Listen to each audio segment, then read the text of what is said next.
Bismillahirrahmanirrahim. Assalamualaikum warahmatullahi wabarakatuh.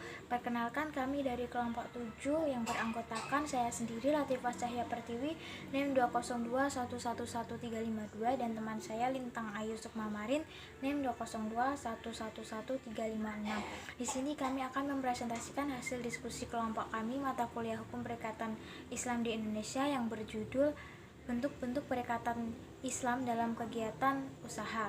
Yang pertama yakni akad pertukaran. Akad tukar menukar ini adalah salah satu jenis akad dalam akad syariah di mana dua pihak mempertukarkan hartanya, sehingga objek pertukaran atau barang dan jasa ini juga harus ditentukan di awal akad, baik kuantitas maupun kualitasnya, harganya, dan waktu pengiriman atau delivery time. Lalu yang selanjutnya yaitu rukun dalam akad pertukaran. Ada 3, yakni yang pertama orang yang melakukan pertukaran, lalu yang kedua barang yang dipertukarkan, dan yang ketiga sigot atau ijab kabul. Lalu yang selanjutnya syarat-syarat dalam akad pertukaran.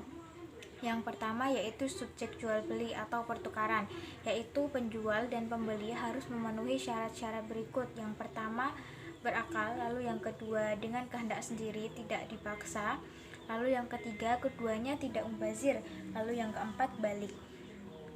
Syarat dalam akad pertukaran yang kedua yaitu objek pertukaran, yaitu benda atau barang yang menjadi sebab terjadinya pertukaran. Lalu yang ketiga yaitu ijab kabul pertukaran, yaitu pernyataan atau perkataan dari kedua belah pihak, yaitu penjual dan pembeli, sebagai gambaran kehendak mereka dalam melakukan transaksi. Lalu bentuk-bentuk perikatan yang kedua yaitu akad kerjasama. Akad kerjasama dalam sistem ekonomi syariah secara garis besar dapat diklasifikasikan menjadi 2 kelompok, yaitu yang pertama mudharabah, yaitu produk ekonomi syariah di mana sahibul atau investor menyerah modalkan kepada pengelola modal yang disebut mudharib untuk dikelola. Dengan demikian, kerjasama pada modal mudharabah, investor tidak berpartisipasi dalam pengelolaan. Pengelolaan modal sepenuhnya dilakukan oleh mudharib. Lalu yang kedua yaitu musyarakah. Musyarakah adalah bentuk kerjasama 2 orang atau lebih dengan pembagian keuntungan secara bagi hasil. Yang selanjutnya yaitu akad pemberian kepercayaan. Pemberian kepercayaan adalah bentuk dari pemberian kuasa kepada orang lain untuk melaksanakan guna memperoleh manfaat dari suatu transaksi yang dilakukan antar pihak dalam sebuah perikatan. Dalam Islam, pemberian kepercayaan dibolehkan karena mengandung unsur tolong-menolong dalam kebaikan antar sesama manusia. Sebagaimana firman Allah dalam Quran surat An-Nisa ayat 35.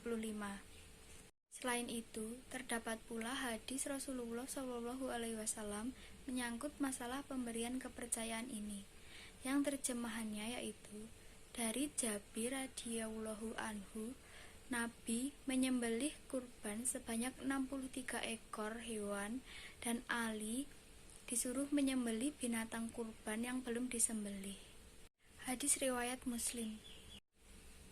Selanjutnya yaitu akad-akad yang terdapat dalam pelaksanaan pemberian kuasa di dalam kegiatan usaha.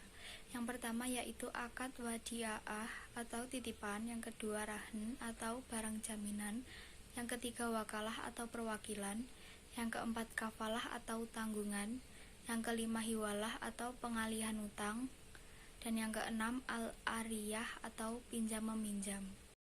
Sekian presentasi dari kelompok kami. Apabila ada salah kata kami mohon maaf. Wassalamualaikum warahmatullahi wabarakatuh.